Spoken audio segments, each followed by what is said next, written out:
It is Tuesday, October 17th, 2023. This is another playoff edition of Baseball Today, presented to you by SeatGeek. That is my man, Trevor Plouffe. I am Chris Rose, producer Dan along for the ride as well. And we want you to have an enjoyable ride courtesy of SeatGeek. So download the app on your phone if you haven't already. If you use the code JOHNBOY postseason, all caps, all one word, you're going to get 10% off your next purchase, whether you are a returning customer or a rookie. You can use it for the baseball playoff tickets you've been dying to snag, NFL, college football, upcoming NBA, NHL, concert goers, whatever. Use it today. John Boy postseason. Plouffe, how you doing, man? Chris, I'm doing great. It's great to see your beautiful face in the morning, especially when I know we get to talk some postseason ball. Yes. And you got my Minnesota Twins hat on, so Thank I think you. I know where you're going with it. Yes. So I guess let's just get right into it. It is a tip of the cap to your former teammate with the Twins. He also played with the New York Mets and most recently the Oakland A's as well. Trevor May. Whoa. He retired yesterday. He made the announcement on his live Twitch stream because why wouldn't he? He loves to build a community as well. He talked about the decision to retire and also how much fun he had in Oakland. He loved the people, except for one dude out there. That would be the owner, John Fisher.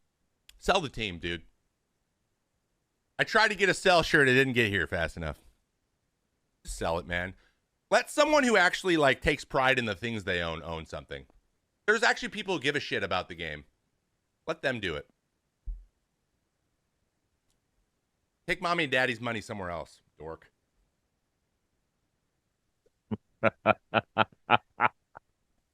Oh, he is right. He's just right. I could always tell when we would have him on the Rose rotation that he wanted to say something, and he couldn't, right? And people are probably like, "Oh, if you're a real man, they'll say it about you." Really? Who the fuck's going to say it about their boss? Nobody. Until they leave. Of course, we would never do that here. That was I don't really know how to feel about that. I'm happy for Trevor to, he got that off of his chest and he can do whatever he wants. He's a grown man. That's not his boss anymore. Right. It was pointed, to say the least. Take mommy and daddy's money, go somewhere else. Dork. That's a tough insult right there. You really don't come back from that one. I don't care how much money you have. That one's gonna sting a little bit. So T-May he's gonna be good at whatever he chooses to do after baseball. He's gonna be in the media, he's gonna be doing stuff like that. I would just say this: don't burn too many bridges, bro. I know you want to get out there hot. Just one bridge is okay. Just don't scorch the earth. Yes. Here. So write this down. Opening day analyst for the Las Vegas A's in 2027. Not Trevor May. No. Just writing that one down. Possibly me. Possibly. Well, okay. Let's just analyze this for me. NLCS Game 2 continues tonight. We'll break down that pitching matchup momentarily. Game 1 goes to the Phillies, in part because their Zach was better than the Diamondbacks' Zach. First pitch of the game, Kyle Schwarber deposited nearly off his face on the scoreboard. And that was one of 3 homers, including one by the birthday boy. For Schwarber in the regular season. Now Harper deep into right center, and he'll watch this one fly. Second home run of the inning. He's looking for the moment, and he wants it. And when he's going up to the plate, you're just thinking that he's going to do something special every single time. And it's really cool to see a player like that exceed in these stages and show everyone what he's all about. Those are the words of Kyle Schwarber, who I mentioned went deep earlier in the inning. You look miffed. What's going on? I was just about to say the exact same thing that Kyle Schwarber said. So, we used the same walk-up song. I had it first.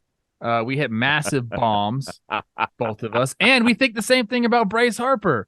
I do. I love it when you have guys that are supposed to be the best players, be the best player. When we get the best version of the best players, that's when sports is magical to me. That's when you look out there and you say, I'm not like that guy. And I think people enjoy that. Every once in a while, the average Joe comes along. The fans can relate to a guy. But I think sports are more fun when you're like, I'm nothing like him. And I can't put wow. I love being wowed by guys. And Bryce Harper certainly did it last night. The whole Phillies team, I mean, they came out there. It just seems like they're going to get theirs. And can you get yours off their pitching? It's basically what it's going to come down to. I think the Texas Rangers Astros series is basically the same thing. But a very impressive victory. Schwarber setting the tone. 117 off the bat first pitch. I don't care who you are. Zach Gallen's a stud, mental warrior out there. That's going to hurt. It's going to sting a little bit, dude. Look at that story. That's not a knockout blow first pitch, but that's a nice right hand to the jaw right away. That's the thing. And we've talked about this building. We went into the playoffs being like, there's not that many home field advantages, but this is one. And then we had every fan base pushing back like, it's not that special. Ours is great. No, this is the best one. And it's simple. And particularly when you've got guys that are just putting up ridiculous numbers.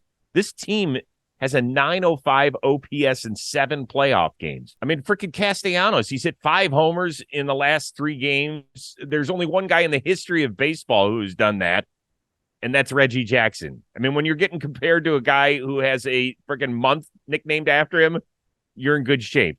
I mean, we're talking about a team that's hit 16 homers, 7 playoff. You know what I would do? Seriously, if I were the Diamondbacks, I would say, Alec Boehm, you beat us. If you're going to continue to protect Bryce Harper, he's not seeing a good pitch. He might go chase one, but he's going to see our pitch, not his pitch. And then Alec Boehm, if you beat us, we'll go good for you. We lost to the Phillies because Alec Boehm got us. I mean, they're trying to do that. It's not as easy as it seems. Yeah, you're trying to live on the edges of Bryce, trying to make him expand, but every once in a while you make a mistake, and he's punishing them right now. What I love about these Phillies is they just seem to be, feeding off each other. You saw that that dugout right there. Trey Turner, Bryson Stott, they're all going nuts. I've said this before on this show, and everyone laughed at me, and they're like, "Oh, what do you know about this?" That clubhouse is so good, man. That's a team. It's a team there, Chris. Mm-hmm. And yes, they're superstars, and they have their roles, but they're all rooting for each other. And I know every team is rooting for each other, but these guys have been through shit before. It makes a difference. These guys were all in the World Series last year and lost it. It galvanizes a group. They're in there. They have a goal in mind, and they know they have the pieces to get it done. You just see them. I mean, they're coming together. It is the plan that they had at the beginning of the season is being executed perfectly right now. They're exactly where they want to be, and you can tell they're feeling that. Well, yeah, I mean, that's a real interesting point. How many pieces did they add that are major contributors? Turner, Kimbrel. Was Strom there last year? I think so. I think he was. I think he was there year. too. I mean, Lorenzen you add? Yeah, but he's barely pitched. Yeah. And Rojas is up, and he's, Taijuan Walker, right? Wasn't there last year? Or was he? I think he was there last year. Maybe. I don't know. Whatever, bro. You know what I'm saying. We're talking about guys who are kind of on the periphery right now. I mean, Walker and Lorenzen have combined to throw 1 inning in the playoffs. Harper wants it so bad, bro. Oh, they all do. And you know what? We haven't even mentioned Zach Wheeler. We haven't mentioned. He's now getting into statistical territory where he's becoming one of the best postseason pitchers ever. Remember, we asked the question at the beginning of the playoffs when the wild card teams were playing. We said, is he the best pitcher, the starting pitcher right now in the postseason? And I think I said yes, and people were like, you ever heard of Justin Verlander? And I was like, yeah, he's been great. People are I'll annoying. take this guy. What? People are so annoying. Well, let someone have an opinion. Yeah, let you have an opinion. Gosh. Yeah. Well, listen, you know what? He's backed me up nicely, as well as Verlander has pitched. It's like Wheeler it seems like a different level than everybody else right now. Because he's getting ahead of guys. He's not walking anybody. When you get on that type of role where you can throw strikes and you're still dominating a team, like you're throwing fastballs by a guy, you're dotting up where you need to. Like, look at that. I mean, they have no chance right now. His perceived velocity is just nasty, dude. A great extension on the Baseball Savant page. Plus, he's bringing 98, and it looks like it's effortless out there. When you get those pitchers, that's not an average white righty. I always talk about AWRs out there. Zach Wheeler's not an average white righty. The thing's coming at you full steam, and you better get ready for it. And then if you do, he's got this boom, boom, boom. It's tough. It's a tough at bat, man. Last thing, we knew that Harper was going to do something big on his birthday, and then to do the little celebration at the end, where first of all the TBS crew didn't know. They were like, "Yeah, he's got 4 homers in the postseason. Why didn't he just hold up 4 fingers?" And then I think it was Darling who was like, "No, he's blowing out the candles for 31." Of course, you got to leave it to the Yale guy to figure that one out. That is, that's pretty cold. He's just so cool. I don't know how I feel about it. It's all right. It's What? cool. It's funny. What do you mean it's okay? What's the matter with that?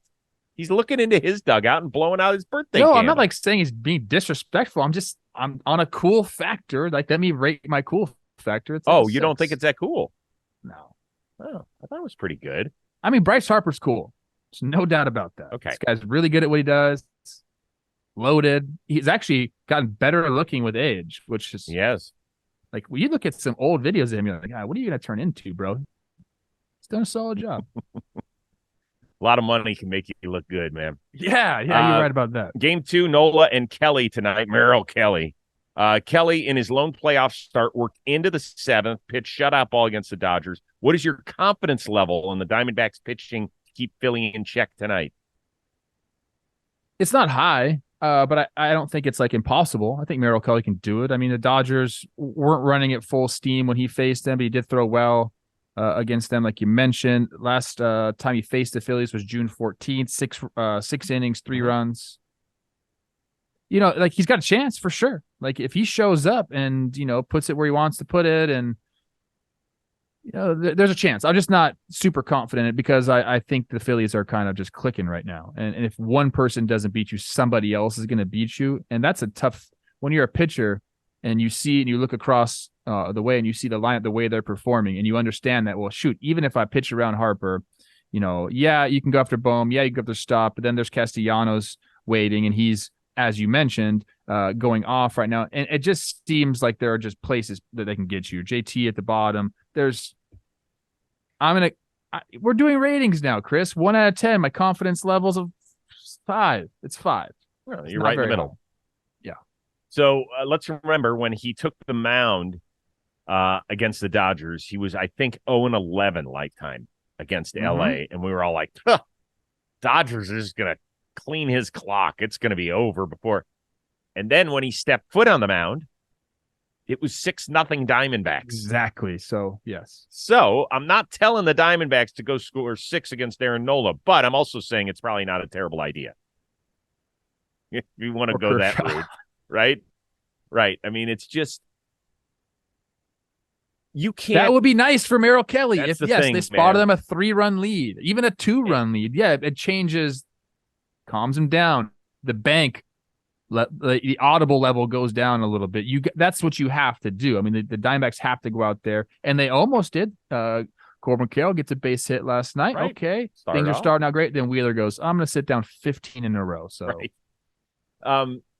So I don't think I went back and checked last night.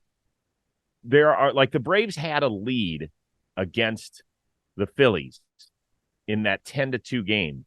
But I think it was 1-0, and then Philly erupted for 6 runs. I would like to see a team, i.e. Diamondbacks, get a multi-run lead in Philadelphia to see if that can hold up. Because I think if it's 0-0 going into the 4th, I still don't like your chances. If it's 3-0 going into the 4th, Arizona, okay, Philly might start pressing a little bit.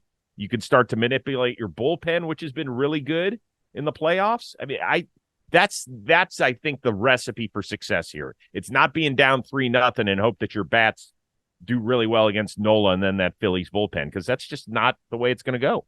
And let's not forget that Arizona, they've been hot as well. They've been hitting homers as well. So if they can do that against Nola, last night Torrey didn't really unleash his A bullpen. He saved them. Let Zach Gallen kind of ride it out a little bit. Brought in his. I guess I'll call him the B bullpen. Brought in the B bullpen. And that's what it was tonight.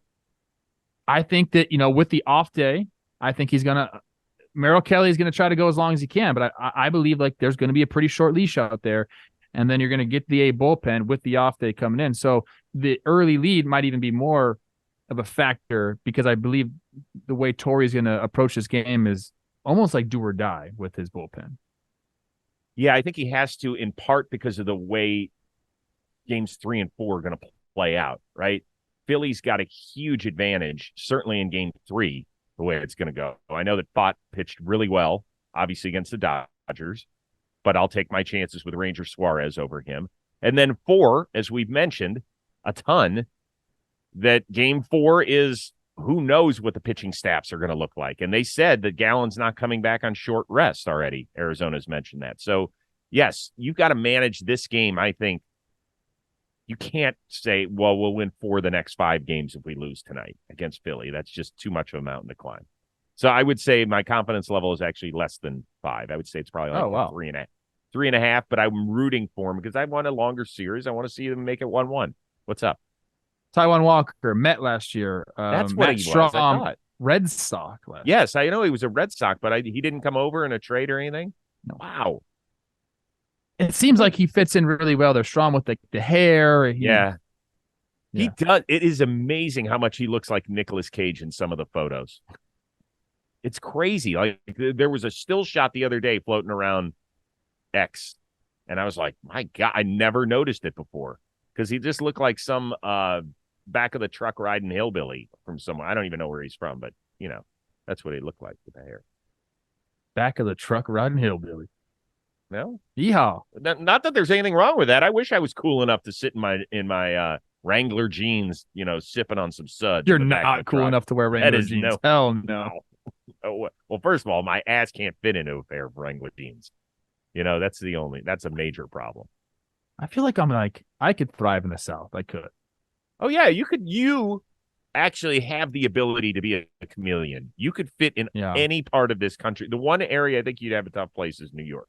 Yeah, well, Northeast. People look at me and like, this guy's an idiot. Yeah. Northeast, I'm not really about the Northeast anyway. No offense, I love visiting there. I love New York, Chris, but put me in the South, bro. I would thrive. I like to fish. I like to shoot guns. I don't really like to shoot guns, but I could. Okay. And you guys know this one's brought to you by DraftKings Sportsbook. The baseball playoffs are underway and things are heating up in the ballpark. With DraftKings Sportsbook, you won't miss a moment of the action. New customers can score $200 instantly in bonus bets for betting just $5 on baseball. So what are you waiting for? Download the DraftKings Sportsbook app now and use code BASEBALL today. Baseball today. New customers can score $200 instantly in bonus bets for betting just $5 on baseball. Only on DraftKings Sportsbook with code Baseball today. The crown is yours. Gambling problem? Call 1-800-GAMBLER or visit www.1800gambler.net. In New York, call 877-8-HOPE-NY or text HOPE-NY 467-369. In Connecticut, help is available for problem gambling. Call 888-789-7777 or visit ccpg.org. Please play responsibly. On behalf of Boot Hill Casino and Resort in Kansas, licensee partner Golden Nugget, Lake Charles, Louisiana. 21 plus age varies by jurisdiction. Void in Ontario. See dkng.co/baseball for eligibility, terms, and responsible gaming resources. Bonus bets expire 7 days after issuance. Eligibility and deposit restrictions apply. All right, we're going to move on to the American League. Rangers became the 7th team to win their first 7 games of a singular playoff. That is tied for the second most all time. Texas takes the first 2 in Houston. And guess what? Their ace was at it again, dodging traffic all day long. This is loaded 2-out. 1-0 pitch. Chopper left side. Young gets another chance. This one bounces right to him. And Nathan Eovaldi somehow gets out of the bases loaded, nobody out situation.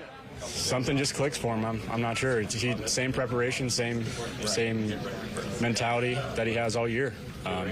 Just something about big games that he loves, and I'm not mad about it.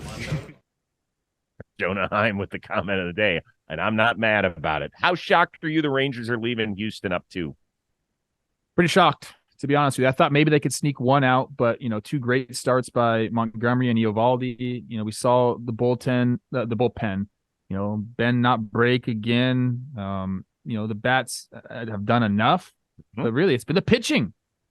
It's been the pitching. They've allowed some solo homers, but that's really it. If you keep guys, off the bases in front of Jordan and which they've been able to do, he's getting his, but it's solo shots. They played a really good brand of baseball, man. We talked about Evan Carter a lot and the defense that he's provided. We've talked about the starters. I mean, the bullpen's done their thing. They've just played really good baseball. And then, I never would have expected Kyle Tucker to struggle the way he's been struggling. Man, I think that's been probably the biggest thing for the Astros is you need him and Jordan kind of doing it. Jordan's got his, but Tucker's. I've never seen. I mean, I don't watch every Astros game. I've never seen him look kind of this lost at the plate, and that's not a good feel. Yeah, there was one at bat where I think he got to 3-0 yesterday, and then there was a borderline strike call somewhere in there. If it was 3-1 or 3-2, and you could see how frustrated he was. When a guy like that, who's that good, and he gets a questionable call, he might be a little mad, but he's not going to show anything visibly. You could see like how pissed he was. He's like, fuck, I need to make it to first base any way I can right now. Whereas, a guy who's running hot, and if he gets a bad call, he's like, fuck it. You know what? I'll go lace one to the left center field alley and we'll be all good. But he was mad. You could see him. He grounded out. He kind of threw the bat, put his head down as he was kind of half-ass running down the line. That was interesting. If the Rangers end up winning this thing, both teams are going to look back at that fifth inning yesterday where the Astros loaded the bases. They had Diaz come up. I think he was pinch hitting for Maldonado at the time, and he struck out. Listen, that guy was great during the regular season. I would never throw him anything close to the strike zone. Let him get himself out at this point. He's still young, and he's just all over it. And then Altuve, not putting the ball in play, was a killer. And then they end up getting Bregman on a ground ball. That's the inning right there. That's going to be the series changer if Texas wins. Yeah, just a bad, I don't want to call, not rookie at bat, but it was not a professional bat by Diaz. He expanded like crazy. Eovaldi saw it right away. Him and Heim saw it right away. They continued to go. Against Altuve, he just, made great pitches. A great splitter there at the bottom of the zone. You expect Jose to kind of put the ball in play there, but Eovaldi in those times seems to step it up, dude. So, yeah, it was great. I want to go back to Tucker a little bit. He's hitting in front of Jordan. They're trying to get him the protection and all that. Throw a bunt down, bro. They're going to give you a bunt. And Josh Jung hasn't exactly looked like a world beater over there. Like he's, I think, putting pressure on him to make those plays. Like it's going to be open. Just throw a bunt down. You see that one hit. You get it early in the game. Everything changes. Then you're also on base in front of your dog. I think he's got to make an adjustment like that. I know you're in that 3-hole. I understand that you're a freaking guy. I get it. But at times like this, you're down 2-0. You got to do something, man. Yeah, because if you're on, when you're done up, you're going to be trotting home. I can't believe, and Ken Rosenthal's reporting he's dealing with a virus. Holy Michael Jordan, Batman. I mean, are you kidding me? 2 more homers yesterday? Miss. He doesn't. He just doesn't. He is so, but he's always locked in. He was locked in last year. He's just become one of the great, great hitters in this game's history. And boy, did they get a deal with it, just paying him a little bit more than $100 million. Give me just quick, okay? Give me top 3 hitters in all of baseball right now. I mean, is he top 3? Oh yeah, absolutely. I think so too. Well, because you know what, he's impossible to run splits against. Like, I think he's a better hitter than Freddie Freeman. The slug. Yeah, I mean that's a tough one because Freeman's gets close to 60 doubles plus the 20+ homers, right? So yeah, I might have spoken out of turn there. Let me go check these numbers. But when I'm more scared of him. Oh yeah, well, just because of where he can put the ball, and his like I mentioned, him against lefties is insane. Insane. You could always run a good left-hander against a good left-hander out there. Yeah, there's no platoon splits with him. None. 0. So good luck. It doesn't matter what you're doing. You would have to bring your best pitcher in. What? I'm just going Freddie versus Jordan right now. What do you got?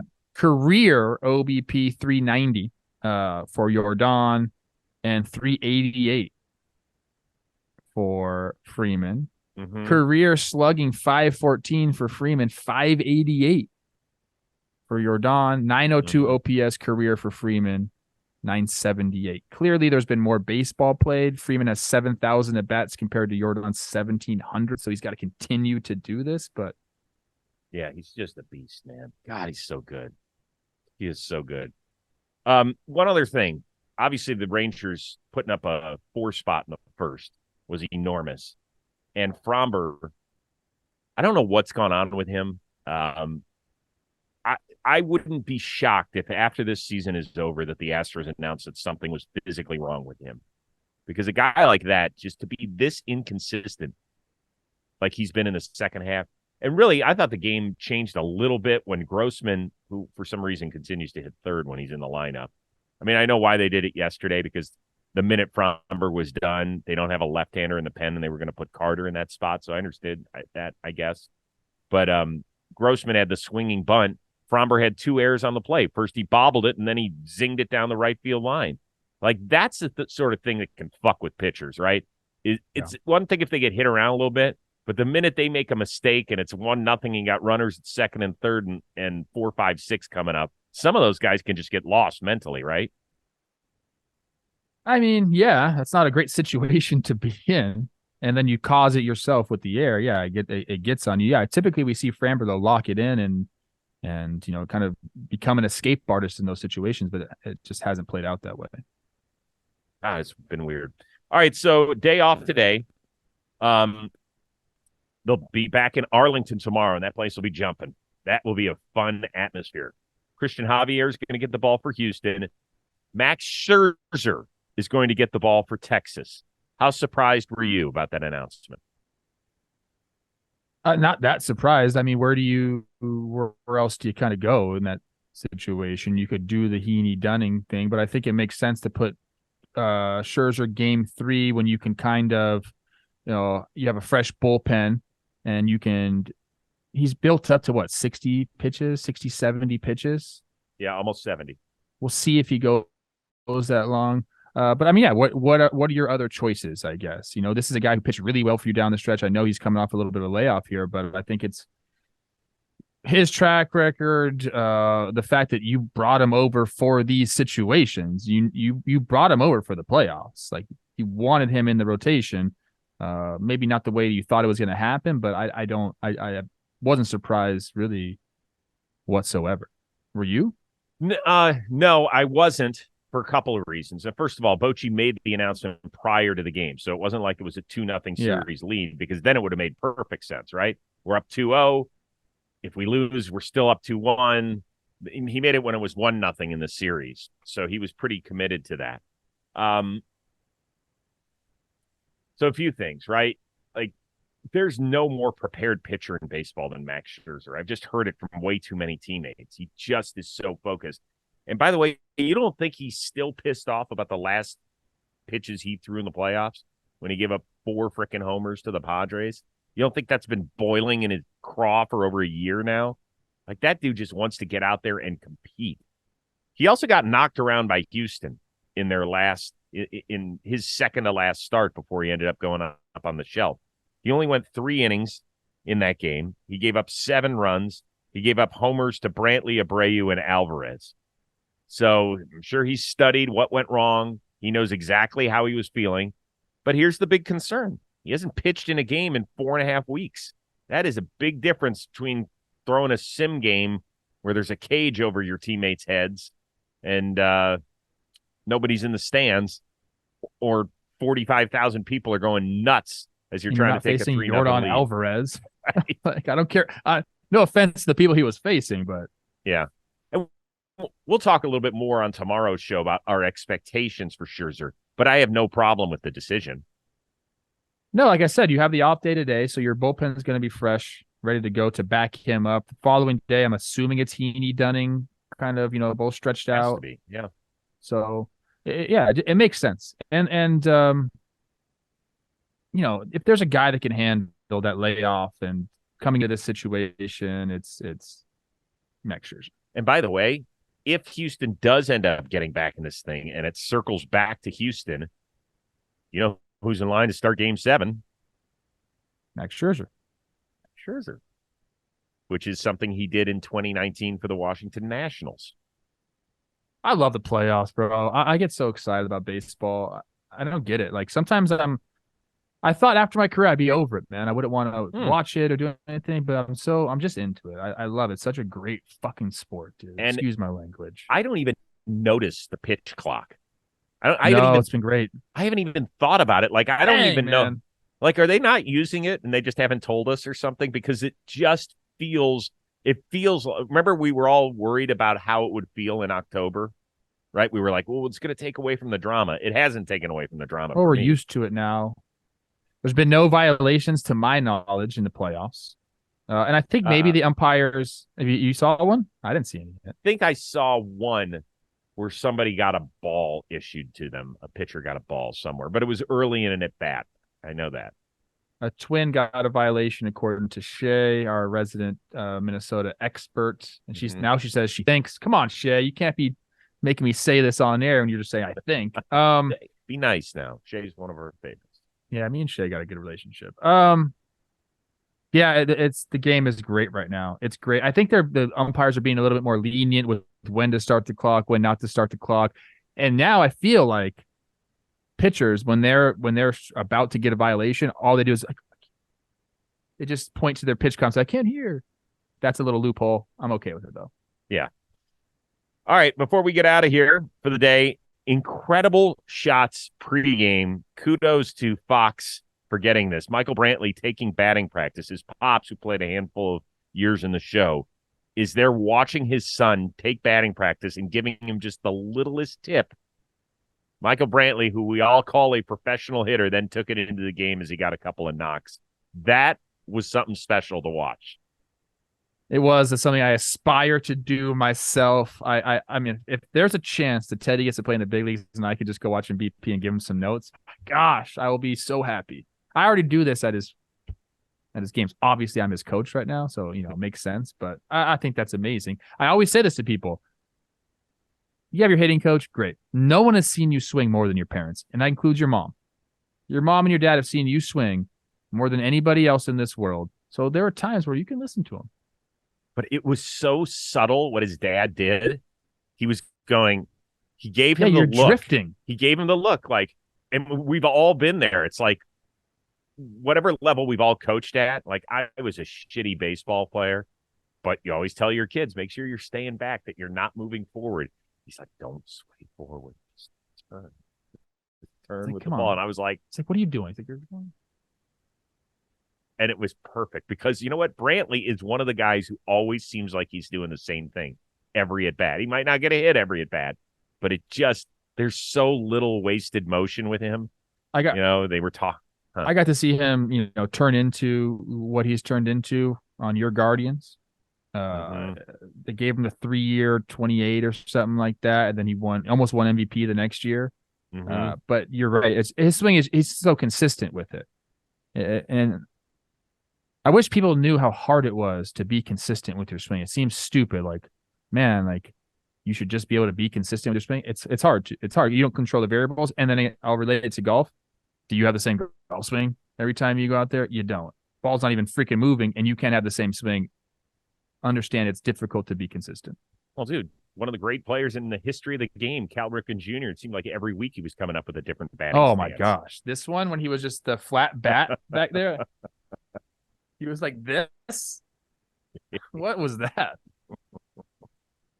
Isn't that the one he hit the homer in the All-Star game with? I believe it was. Yeah, the one where Chan Ho put it on a tee for him so that, you don't think that the league office got the Chan Ho ahead of time and was like, listen, if you face Ripken, just throw one right down the dick. There will be a nice little prize for you in your locker when you get back. Maybe. All right, this was a fun one. Only one game tonight. Enjoy game 2 of the Diamondbacks and the Phillies over on TBS. That'll do it for now. For our one-of-a-kind producer, Dan Rourke. And before we go, hold on. 2 things. Get your SeatGeek question of the weekend by Thursday night so you can earn $1,000 in SeatGeek credit if we use your question on Friday's show. And it's the 3rd game of our Floorball Season 2 series. Tonight, 6 o'clock Eastern, 3 o'clock Pacific. Join us in the live chat. It's been phenomenal so far. My analyst, Pavel Barber, has been off the charts great. So make sure you give a listen, give a watch, be part of the chat. It's a ton of fun. So hopefully we'll see you later on this afternoon. Yeah. For our one-of-a-kind producer, Dan Rourke, and the uber-talented Terminator 6, Trevor Plouffe, I am Chris Rose. We will see you Wednesday on Baseball Today.